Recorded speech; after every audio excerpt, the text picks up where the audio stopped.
I would like to welcome everyone to our launch webinar titled A New Era for Pediatric Rare Diseases, Adopting Evidence-Based Digital Measurement to Improve Patient Outcomes. So today we are going to be talking about rare disease in children. It's a space filled with a lot of pain and uncertainty, but also extraordinary courage, compassion, and hope for the most vulnerable among us. This hope is brought today by innovation in methods, tools, and approaches which are transforming how we understand, diagnose, and care for children that are affected by rare diseases. So, in the next hour, we'll talk about the vision behind the project that DiMe and our partners have just finalized, hear stories from both lived experience and regulatory innovation, take a sneak peek into open source resources resulting from this work, and hear from our experts in the panel who were part of this work. During the whole event, please keep an eye on the chat where we'll share relevant information and links and for you to follow to learn more about the discussed topics. And now I'd like to welcome Jen Goldsack, CEO of Digital Medicine Society, to share a few opening remarks about our mission and the why that led DiMe to initiate this work. So please, Jen, welcome. Fantastic. Lucy, thank you so much for including me today, and congratulations to you and the team for what you've launched today. I'm so excited to dive into this, and I'm so incredibly proud of the impact that this work will have. So thank you to you, Lacey, and all of our colleagues at the table here. So hi, good morning, good afternoon, everyone. My name's Jen Goldsack. I'm the founder and CEO here at the Digital Medicine Society, or DIME. For folks who may not know it or know us, DIME exists in the market essentially to help those individuals and organizations who are trying to do hard things every day to make sure that as we digitize public health, healthcare delivery, and the development of new medical products, we do so in a way that returns to patients and also make sure that the organizations and the actors that we rely on in order to continue to care for us into the future remain sustained and solvent. And the reality is there are very few parts of the enormous ecosystem, the $5.3 trillion US healthcare system, the $12 trillion global health ecosystem, where the work is harder than in pediatric rare disease. And I wanted to give all of you on the line today as we sort of launch these resources that I'm so confident are going to make an enormous difference in advancing the development of new treatments and hopefully cures in pediatric rare disease, a little bit of insight and backstory into why it was so important to us at DIME to tackle this work. So shortly before this project started, there were a sort of a confluence of events that led to us prioritizing this as an initiative. First of all, we launched our playbook on pediatric digital medicine. There was a report from Rock Health that stated of all of the venture investment into digital health, it was only 1 or 2% of those dollars were going into innovations in pediatric digital medicine. And there hadn't been a single successful exit of a company working to improve the lives of children and the people who care for them, whether unpaid care partners or whether clinicians, for all of the furore in this part of the market. That was unacceptable to us. So we did work in the pediatric digital medicine playbook that made it obvious what the opportunity was so that folks went after it. We codified the needs and the best practices, and we tried to do everything possible to really try and create appetite for working in that space. And a story for another day, but we've been incredibly successful there, and we're very proud of that. We've proven it's possible to do fantastic innovation in pediatric digital medicine. We also published findings, first of all, in an academic journal with our colleagues at Tufts University, and then subsequently through work on the business case for digital endpoints that we also ran here at DIME to show that we can reduce trial timelines when we use digital endpoints by months in phase 2 and years in phase 3. And that the ROI for any investment in the development and deployment of a digital endpoint is over 300%. When we actually look at the lifetime of a trial. And then I read an article in Stat that made me sort of sit down. I sometimes spend more time than perhaps I should from a morale perspective, looking at the parts of healthcare that are broken. But I read an article that reported on a situation where there was the development by academic researchers in California and in London that was effectively curing 48 out of 50 people with ADA-SCID, an immune deficiency disease. And 3 biotechs had licensed that molecule, 48 out of 50 people, not disease modifying, cured. And all 3 of them returned the license before doing any further study because it didn't make economic sense for them to continue investing in the development. We then at DiMe dove into this. We dove into it aggressively. And as every single person who works in rare disease and pediatric rare disease in particular, and as every single one of our brave and phenomenal colleagues from patient foundations on the line knows, this is not an anomaly. This has now become almost par for the course as we continue to seek sort of, treatments and cures in pediatric rare diseases. We watch diagnostic tests roaring ahead, but all that happens now is that the families of children with rare diseases understand what they're working with and are given no hope whatsoever. And that was the purpose of coming together to do this work. And that's why I'm so excited that you're all joining us here today to review these new resources. First of all, I have to thank every single organization, every single individual that stood shoulder to shoulder with us in creating these resources. We know that the opportunity to invest time and resources into anything has an opportunity cost of not doing something else. And I personally deeply appreciate your trust in us to move this part of the field forward. And I'm incredibly bullish about how the digital measures and the evidence that support them that we are going to be sharing with you today can materially move forward research and investment into developing new treatments and cures in pediatric rare diseases. These resources are extraordinary.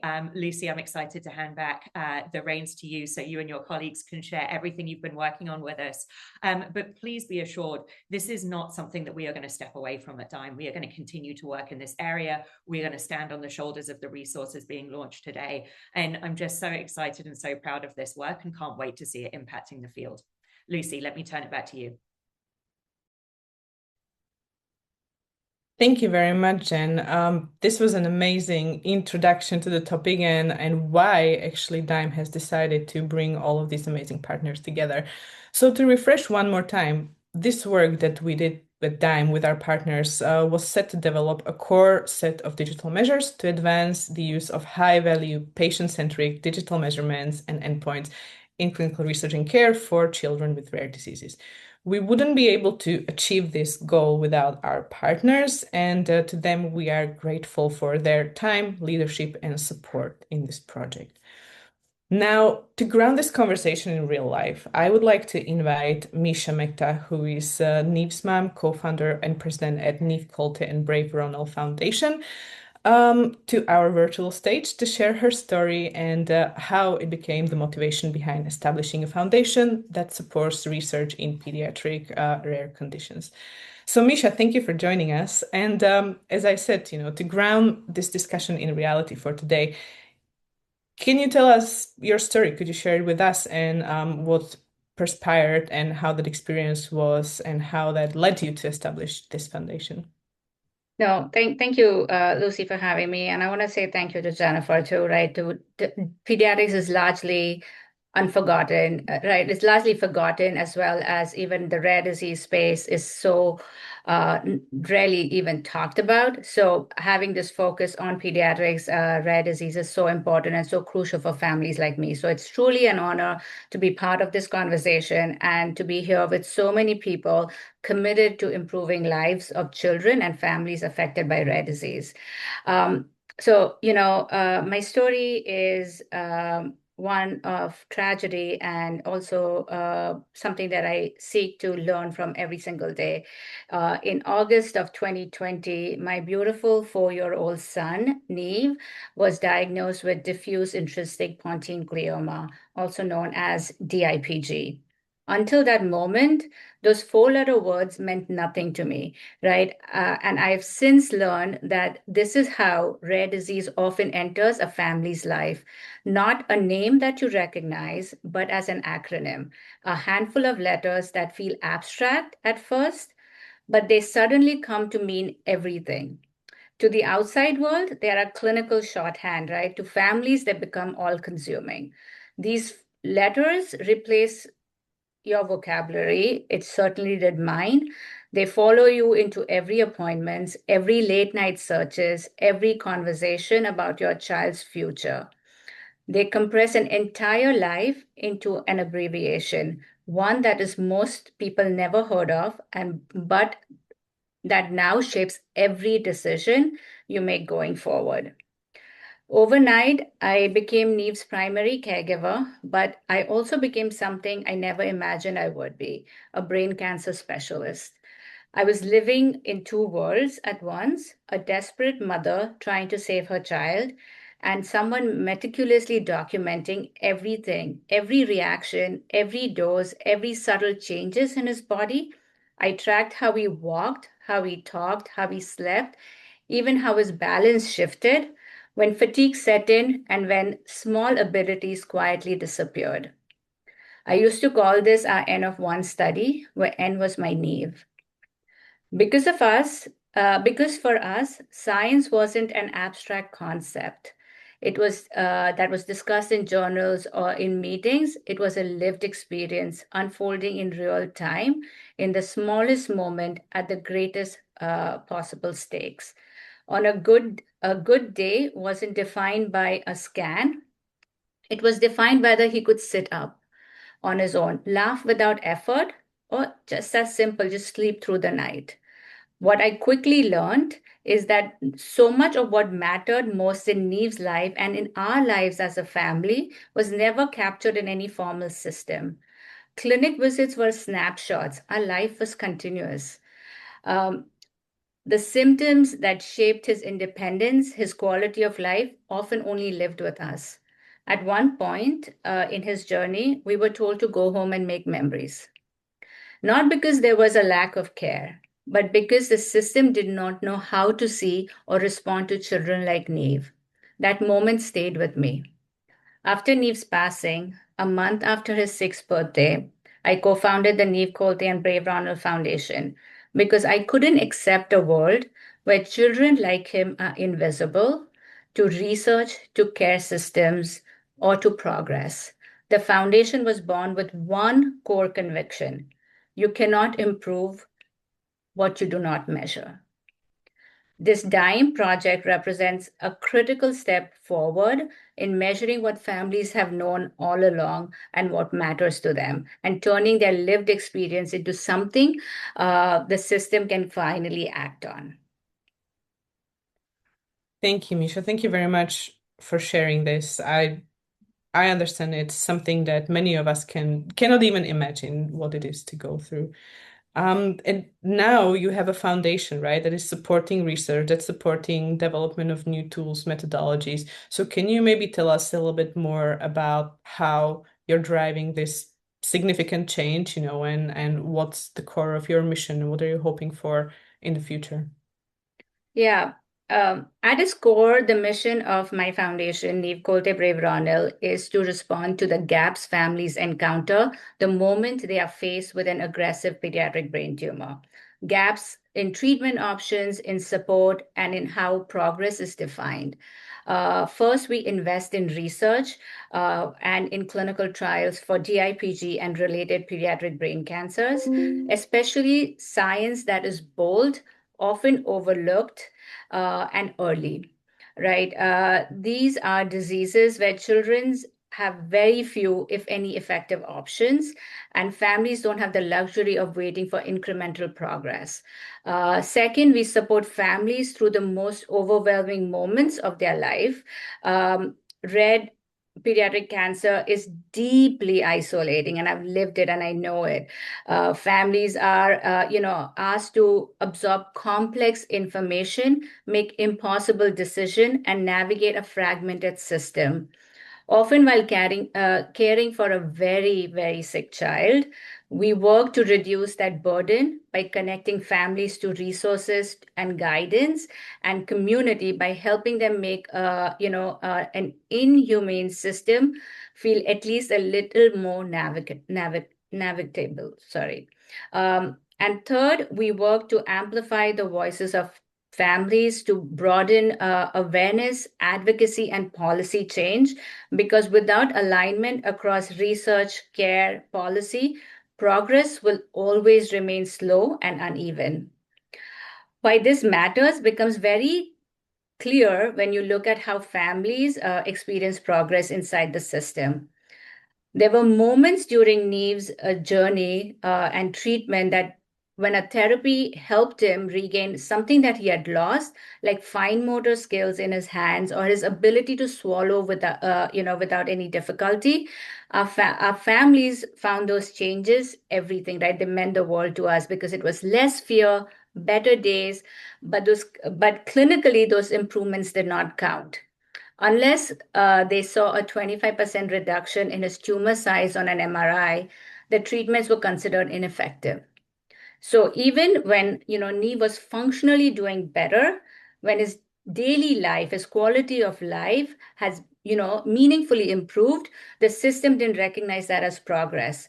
The outcomes that mattered most to us as parents weren't aligned with the endpoints driving research or clinical decisions.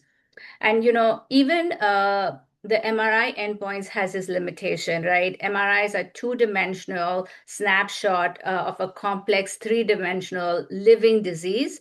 The tumor boundaries can be so subjective depending on how one draws a line around, the edges, and small differences in interpretation can decide whether a therapy moves forward or is abandoned.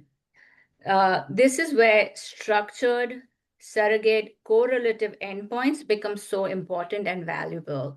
In pediatric rare diseases, especially, staying in my lane of neuro-oncology, waiting for large radiographic changes can be unrealistic. Changes in function, behavior, sleep, swallow, seizures, or mobility can be early signs that a therapy is making a real difference in a child's life. These measures don't, replace traditional endpoints. They complement them by adding crucial context. They can reveal like early functional or biological signals that can inform combination treatments or sequencing of therapies, helping to build a more synergistic, benefit instead of discarding single agents too early because there was no radiological benefit alone that was seen. The system, this systemic shift our foundation is working towards is simple but profound, right? Broadening what we count as evidence, modernizing how trial recognizes meaningful change, and aligning families, researchers, and regulators and sponsors around outcomes that reflect real life and not just what is easiest to measure. Ultimately, our mission is to ensure that when treatment helps a child regain an ability that improves and is recognized as progress and not noise.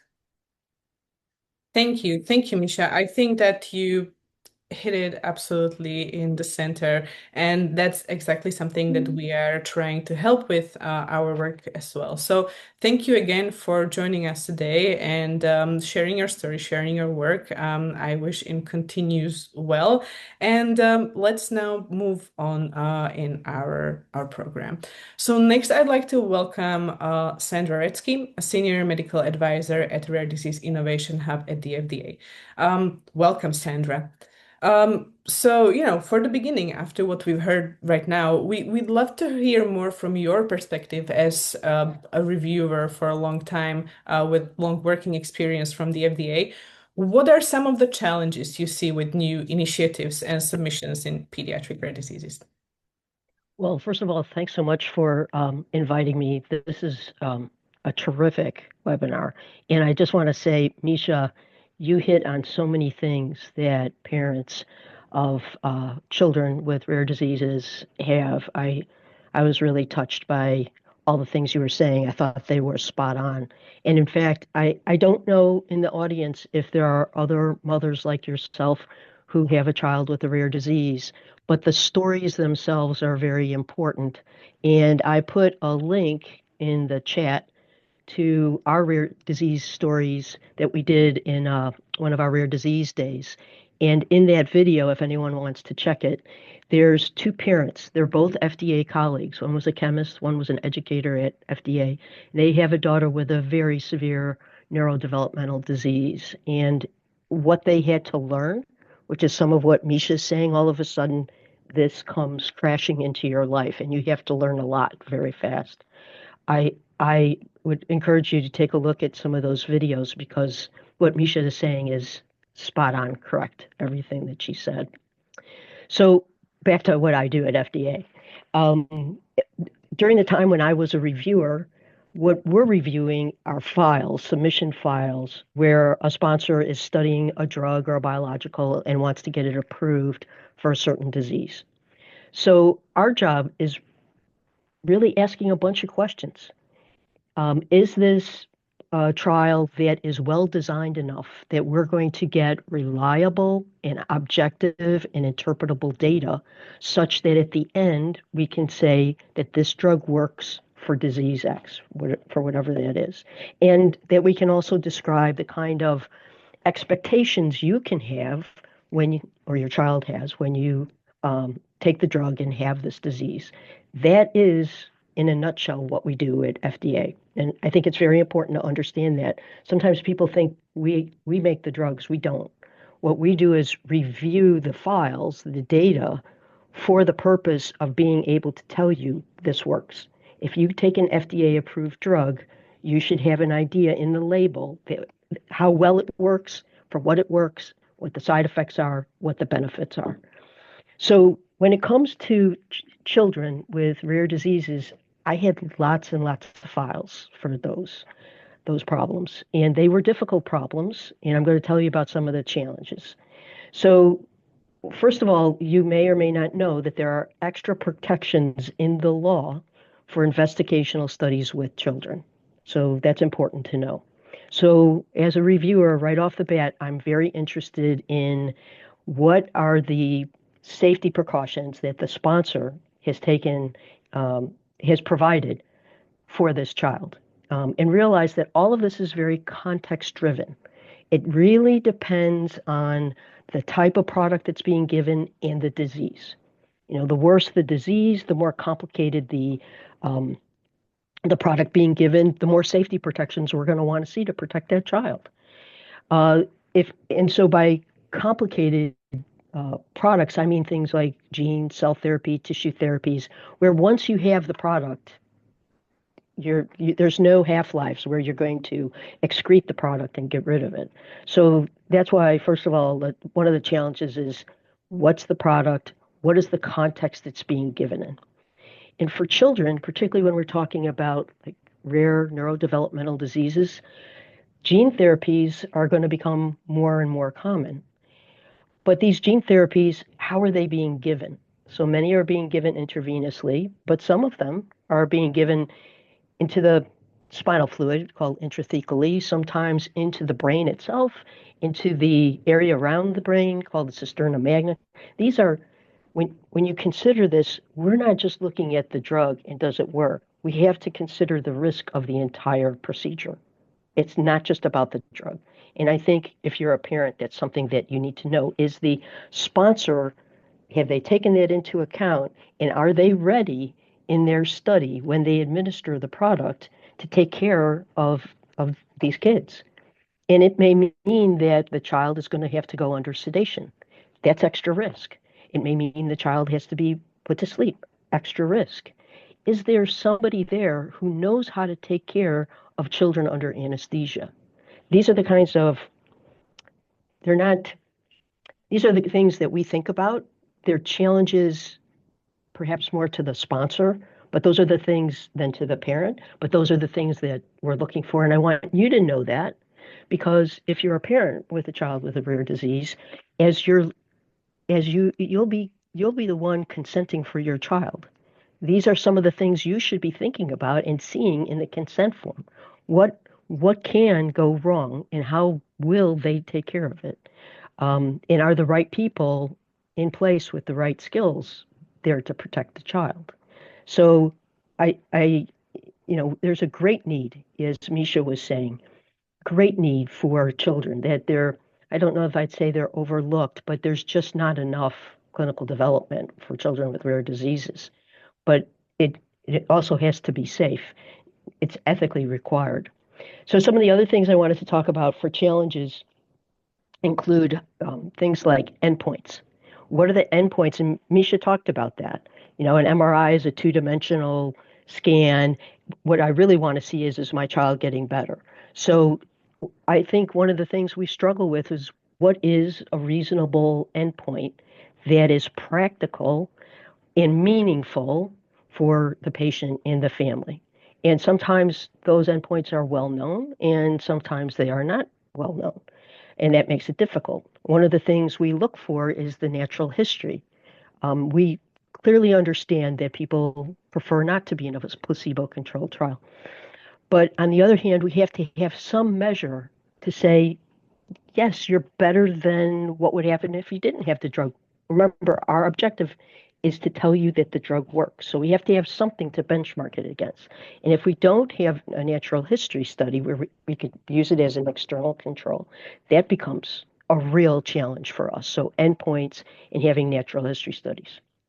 Another thing I'm going to mention that's a challenge that maybe one might not think about is these children are going to get older and they will develop. And so particularly the young ones that might be 1 or 2 years old, they may be measured functionally on a scale for 1 to 2 year olds. What happens when they go to 3, 4, 5 year olds? Different scale. How do we bridge the data from one scale to another? That can also be very challenging. And then another challenge we have is standard of care. What if something's already out there for a disease? We can't take a person off their standard of care. That would be unethical. So now we're adding something on top of standard of care. And as you can imagine, that can complicate interpretation. And it can also cause unexpected adverse events.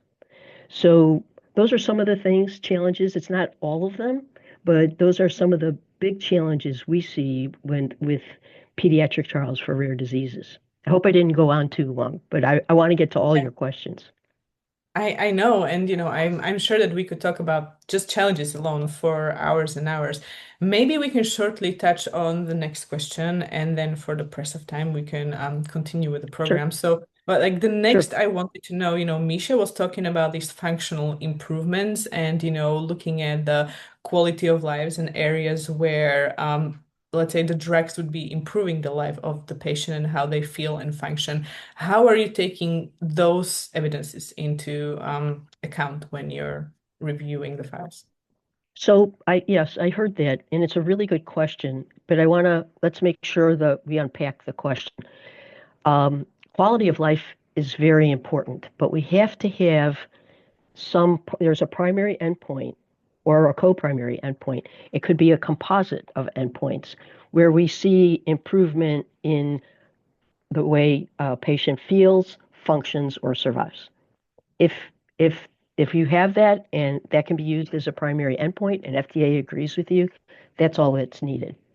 But if it's like Misha was talking about measuring the size of a tumor and quality of life. So things like quality of life is very important, but it probably won't be considered a primary endpoint. If there's enough data on a primary endpoint and we see quality of life improvement as a secondary endpoint, those might be considered together. Each one of these decisions for a study is very context driven, very specific. So I hope that answered your question. It's a very good one, and quality of life is important, but the way that's measured is it's usually it's not very specific to the disease itself. And it's not that it's not important, but we're going to want to see something about how a patient functions, how they feel that's very specific to their disease or how they survive. Thank you.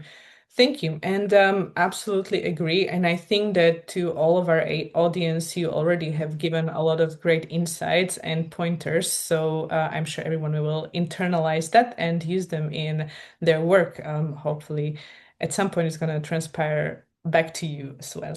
So thank you very much, Sandra, for this really insightful conversation. We were very happy to have you here. And now in our program, it's time for a short walkthrough through our open access resources you can find on our website. So I'm going to be sharing my screen, and I'm going to walk you through very briefly of what you are going to find. So all of our results and resources are hosted on an open access website. It's a sub page of a DIME website where you will find a little introduction and also a curated topic for your specific backgrounds, where you can dive right into the parts of the things that we have created for you. We also have all of our partners here, together with their testimonies and what they're saying about this work and the project. So I encourage you to read those. And we are also collecting case studies which are real life examples how digital measurements are being used in rare disease populations. So I very much encourage everyone to read those, because I think they can serve as a great inspiration for everyone who wants to undertake this work. Now, our main result, our main kind of outcome of the work are the core digital measures of pediatric rare diseases. We organize this in the form of a conceptual model, and it's a resource that was built over 9 months of work by over 70 experts and backed by a lot of resources from the literature, both peer-reviewed, gray, regulatory reports, etc. So in this conceptual model, we distilled all of this knowledge into a framework that talks about meaningful aspects of health, which are all of the things meaningful to the patients and families with rare conditions. So things like being able to participate, to walk, to communicate, to be social, to have relationships. All of this is important across the board without any disease specificity. We then distill these into the concepts of interest that can be measured by various outcome measures, but our experts convened and selected those outcome measures that are digitally enabled and are highest relevance and maturity for measuring the concepts that matter. And that is our core set of digital measures for pediatric rare diseases. You can download this also as a PDF and share it where you need it, and you will find a lot of additional information there, together with descriptions of the measures, endpoints to choose from, all the way to impacts on caregivers, families, and siblings as well. So I encourage you to read through this. And I mentioned that this was supported by expert and also literature. And we offer you our data that helped us create this data set for exploration and your work as well. So we, through our literature review, we collected 123 sources and extracted for you over 1,300 quotes and testimonies from patient and caregiver perspectives, some of which you can review already here. So you can download this and use it in your work, and we have hopefully provided something very, very useful. Now, we realize that this conceptual model is not one size fits all, because we have over 5,000 different rare diseases with pediatric onset, and that's why we created a tool that will help you identify those that are most relevant to your case. We call it a customization tool, where you can give us a little bit of information about a child, an individual, or a condition. In terms of age, their ability, in terms of mobility, communication, etc. And we will curate for you a set of most relevant digital measurements. How that looks like, we can see in these hypothetical examples that we created to showcase these differences in real world. So let's look at Friedreich's ataxia, for example, which is a condition that is characterized by the loss of mobility and coordination, where you can see that the most relevant measures are in the areas of movement, coordination, speech, fine motor skills. Compared to that, for example, Fragile X syndrome is something that affects cognition predominantly, behavior, emotions, or speech, and that's where we recommend the most relevant measures. Another example, for example, AHC is a condition defined by severe attacks. So measuring these attacks in form of acute medical episodes would be the most important. So this is how you can personalize these measures and this set of measures to your specific need, find out for yourself. And on top of the most relevant measures, we also offer a little visual representation of the phenotype and the affected areas that you let us know through the assessment. Other resources in our website include a little brief talking about rare disease data ecosystem, so where to find how the data are being collected, structured, shared, named, and we also proposed implementation-ready common data element, which you can explore in this industry brief, and you can also explore a catalog of tools, databases, and ontologies that can be used for name and structure outcomes in your respective measurements. Last but not least is implementation guide, which is a 4-part guide to guide you through implementation of digital clinical measures, mostly in clinical trials, but also we touched area of care as well. You can view how to define the value these digital measures bring to you. You can review what are some specific considerations for implementing digital measures in clinical trials in pediatric rare disease populations. You can explore how to interface with regulators in Europe and US. And you can also review what are some examples of holistic care models and how digital measurements can improve care for these children. Just a little sneak peek, for example, on the timeline and checklist for clinical trials, we see a clinical trial here with its stages, and for every stage you will find a lot of considerations that you can check out that also contain external links to other relevant resources as well. Now, Jen has mentioned that DIME has already been doing this type of work for a lot of time, so we reference in many places other DIME resources that are relevant to this work as well. So please, I encourage you to dive in and to explore everything that we have put together for you. We hope that it's going to be useful. Now, we would like to invite to the spotlight several of our amazing partners in this project, including Jeffrey Beek, Head of Partner Management at Citizen Health, Nina Frost, Founder and President at Rare Hope, Aaron Katt, Associate Professor at Northwestern University, Joss Langford, Founder and CTO at Active Insights, and Virginia Parks, Director of Clinical Pharmacology at Servier. So welcome, everyone. It's a pleasure to share a Zoom space with you one last time, and let's get into our discussion. So we just heard from Misha, we heard from Sandra, and walked through this new core digital measure set and the resources supporting it. And now we would like to hear from you and your specific vantage point, whether you represent industry, advocacy, research, or clinical side. How do you see this toolkit changing the way you work? What specific value does it bring to your organization and teams like yours across the board?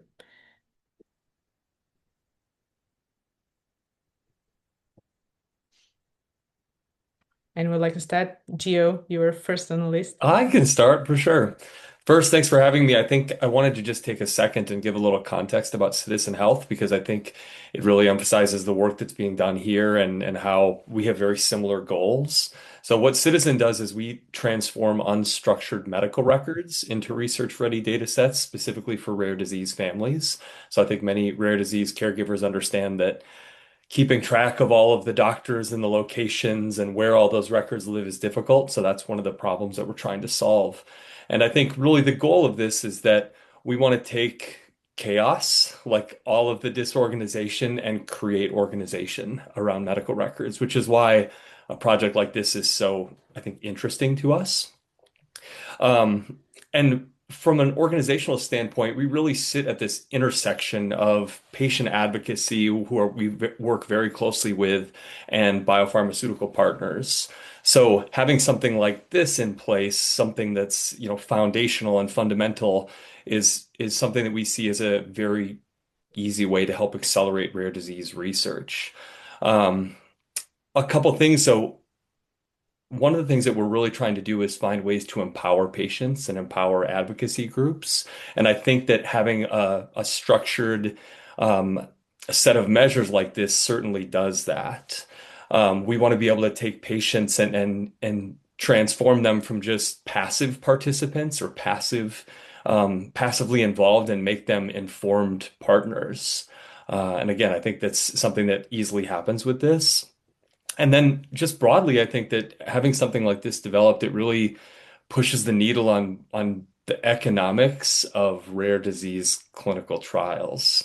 So when we're involved in helping to recruit for trials, we know how difficult it can be to have standardized data sets and have things that are going to be useful, that are going to push those trials forward and lead to more effective treatments. So having something that is standardized is going to allow us to move more quickly. It's going to allow us to move from finding the patients to recruiting the patients to enrolling them to actually having data collected and used. So I think all of those things are just so critical, especially when we're talking about rare disease populations, where by definition there are not very many of those individuals. So it's really important that we're able to engage all of them, that we're able to keep moving forward quickly, because in addition to having just a limited number of patients, I think that the time and the money and all of those things, anything we can do to make sure that those are being preserved throughout the process is really critical. I'm going to pass the mic off. That felt like too much, but thank you. Oh, that's fantastic.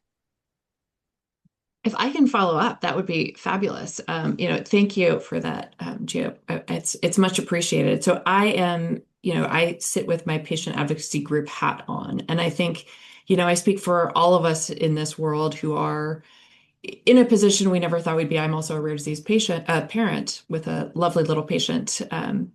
But we have this fragmented space of rare disease organizations who are often put in the position of drug developers and kind of centralizers and consolidators and facilitators of a whole spectrum of research that's going on around us. And having a framework like this becomes then immensely helpful just to kind of get things organized. But I think the way that it's really useful for us in particular, and my daughter has one rare disease, and we're kind of concentrated in a node and a kind of cluster of diseases that are immediately adjacent at this point. But for us to have a tool that is developed, across patients, across domains, and across patients and across disorders in a way that's broad, but such that we are able to refine it and really specialize the context for our disease. It kind of mixes that broad context, which allows us to validate some of these endpoints in a bigger disease population. And that's really critical for us because we've got such a small disease population. And if we're further stratifying that by age bands that might have very specific characteristics, for us to define some of these core measures for our disease individually would be virtually impossible. But if we have a tool that allows us to look across multiple diseases, across multiple patient populations, I think that is the really critical utility for us, is having a broad framework and a narrow focus that we can benefit from it in that way. So that's my thought. And from the researcher perspective, I think that's really the benefit here as well. I agree completely, because we see a lot of heterogeneity, not only between rare diseases, but also even within the same diagnosis. And so the approach that's taken here, and that we just saw in the resources you highlighted, Lucy, is the approach of function first. And what are the domains that are impacted for this patient or this patient group?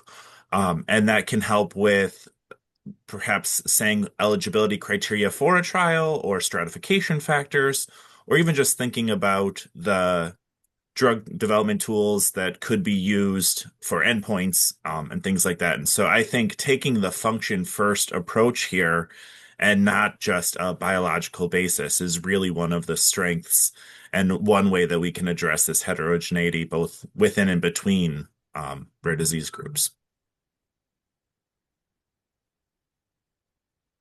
Okay, next. So yeah, no, I think and that heterogeneity is really important. So I'm representing digital health technology developers in this, and I will I will try to stick to that perspective. Going right back to the beginning of the call, Misha talked about the fact that everyday life is continuous. And I think that that's important to come back to that, because that's where digital measures have a real opportunity for us to do something different in this space. And that's what we do as a business. We deliver continuous real world data into studies using wearables. And our particular focus is around behavior and movement data. So we work across different disease areas, and we're not experts in them. And so what this toolkit does is it gives us a fantastic starting point for starting discussions on these new projects and studies in a way that we're immediately speaking the same language. And it provides a context to make sure that we know our technologies are then rooted in what's meaningful to patients and carers. It can be quite complicated to get to that point. And I think that having this toolkit will accelerate those discussions and make them much more effective for both us and patient groups and advocacy groups and patients themselves. It will also help us to show the translatability of what we've learned in one area and what digital measures we have been able to develop in one area, and help us to be able to understand how we can move those between different conditions, because we're going to need to be able to do that in these very small groups. I'm next. I want to start by congratulating really the team at DiMe, Jen, the team that worked on the toolkit, and especially you, Lucy, for the project leadership that you provided during the whole preparation of the toolkit, and congratulations on the launch. You can tell that the huge amount of work that's gone into it. You had to go quickly through it, but there's just so much there to get through. So I'm representing drug developers on this panel.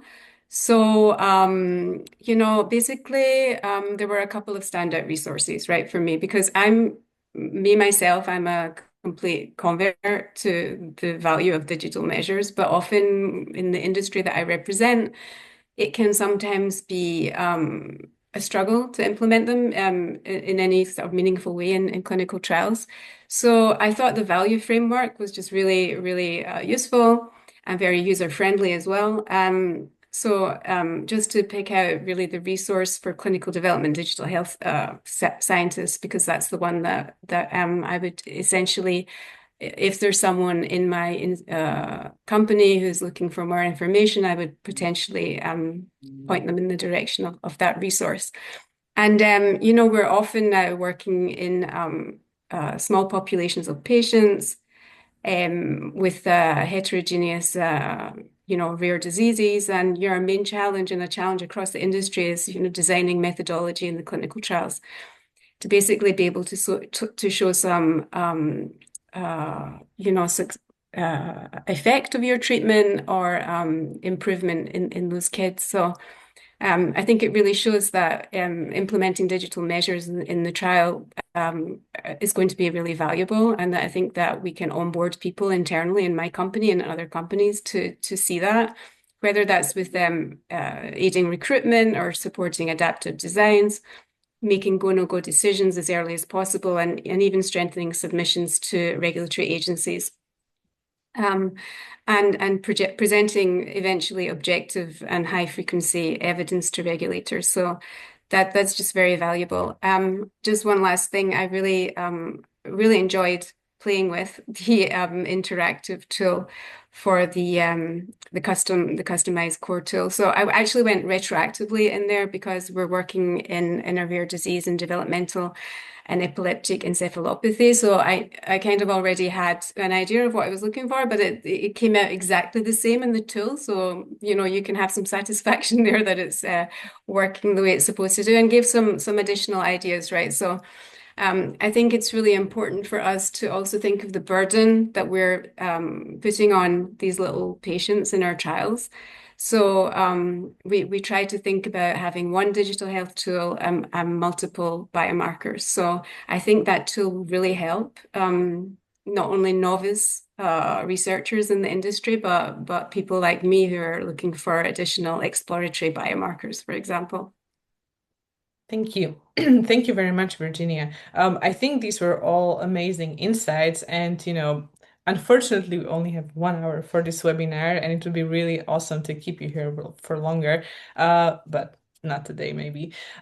Okay, so my next and last question, maybe we can do a little 1-2 sentence fireside chat, is about the future and future outlooks. So as we look ahead, what do you think would be the most critical steps that all of us need to take to ensure that these measures aren't just published and presented like this, but actively used and adopted? What needs to happen, right, that to make these digital clinical measures used and accepted in rare disease trials and later hopefully leading to the submissions? I can go first again as a broader response here, but I think that one of the best things that I see when I look at the work that DiMe has done here is that you guys have built the snowball. Like, you have made this giant, beautiful thing and put it right at the top of the highest mountain. And now we need to figure out how we can get that rolling, right? Like, how can we gain momentum? How can we have adoption?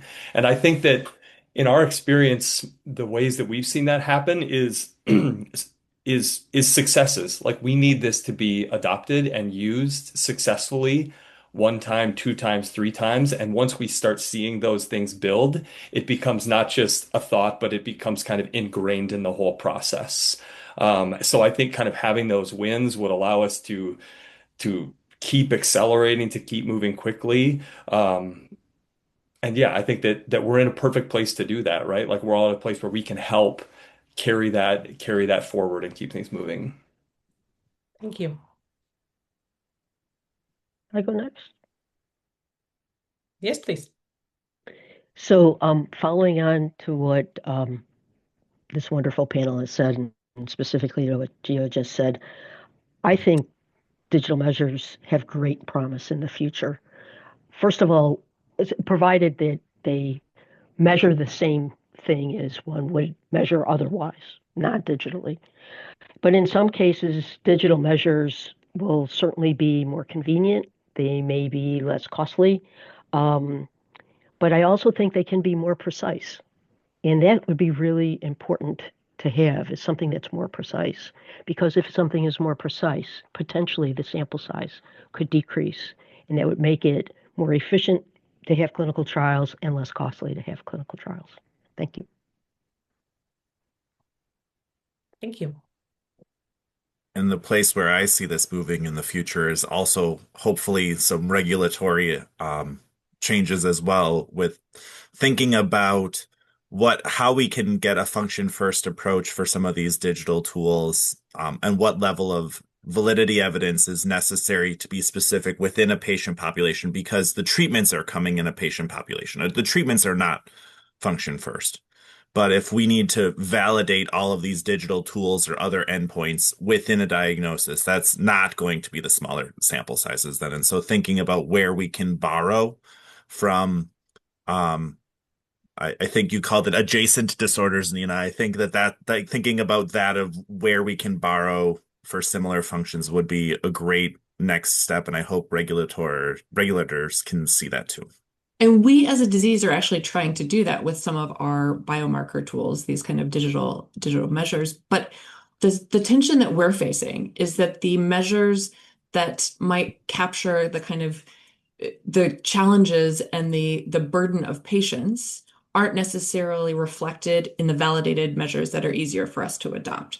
So for me, if we can if validation can happen across these different domains and in common across diseases and disorders, then we have the ability to actually select measures that are not only, sensitive and amenable to change with a therapeutic, but they're also meaningful to the experience of patients. Yeah. And I think that's where the toolkit comes in, because we can put the meaningful bit first and then continue looking from a technology perspective. And as important as hard standards are, the most important thing while we're working towards that is to keep talking in the same language when we're working across conditions. We need to constantly reinforce, find and refine our best practice and make sure we're using the same language between studies, because that way then we're reinforcing the message at every stage. Thank you. Virginia, would you like to add anything? Yeah, I was just going to pick up on something that Sandra said earlier, and I think it's really important. So, it's addressing the challenges of child development across the lifespan and how we integrate that as researchers and also in the context of drug developers. So, I think that's a crucial thing, and it potentially for tomorrow, but it needs to be kept in mind. Thank you. Sandra? Yeah, um, I really take a lot of what my colleagues say to heart. One of the things that I have seen in my time at FDA is that the tool is being developed during the study of a investigational drug. That makes it very difficult. And so one thing I just want to say that we see that, and you can't, it's a very hard thing to be able to show that the tool works and have an investigational study at the same time. There's too many things going on for that to be sorted out. And so I think as a community, it's so important to develop these tools a priori before the investigational study and show that they're reliable and valid and feasible. And that's another area, depending on the tool, that you really want to make sure that people can do what you say, the device can do or the measure can do what you say it's going to do, and that the people using the device or the digital measure can do it.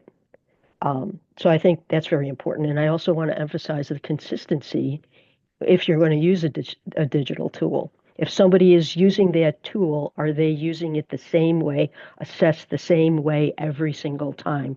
And if there's any assessor involved, that it is the same trained assessor. We need that kind of robust data for making a decision. Thank you. Thank you. Thank you very much, all. This has been an amazing conversation, and we are excited to see the core set of digital measures getting launched into the world and our tools used by the leaders just like yourselves. So our time at this event is coming to an end, so I'd like to highlight a few incoming initiatives and give the last round of thanks in the end. So first, we are excited to continue building on this work.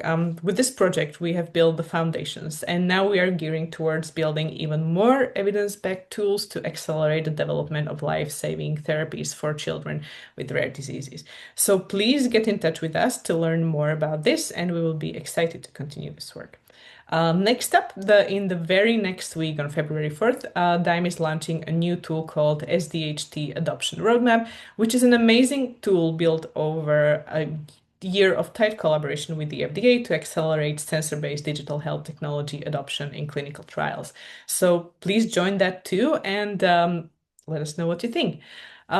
More from the news, DIME is soon starting a new project focused on scaling trusted high-impact AI care navigation, and partners are still welcome to join this project. So if this topic resonates with you, please let us know, get in touch, and join us in this project. Last but not least, we would also like to share an upcoming online event, the Rare Disease Day, organized by the FDA. This year's Rare Disease Day is aimed at exploring ways to engage and collaborate with patients and their communities to support and accelerate the development of medical products for rare diseases. So you're welcome to register for this, and it's happening on February 23rd. Once again, this work would not be possible without our partners. So one last time, I would like to extend all of our Team DIME's gratitude towards our partners, and also from me to Team DIME for making this project happen and possible and successful from the very start until the end. So in the end, thank you very much for your attention, everyone. We're excited to share these results with you and hope you will enjoy using them and sharing them with your colleagues and the world. Thank you.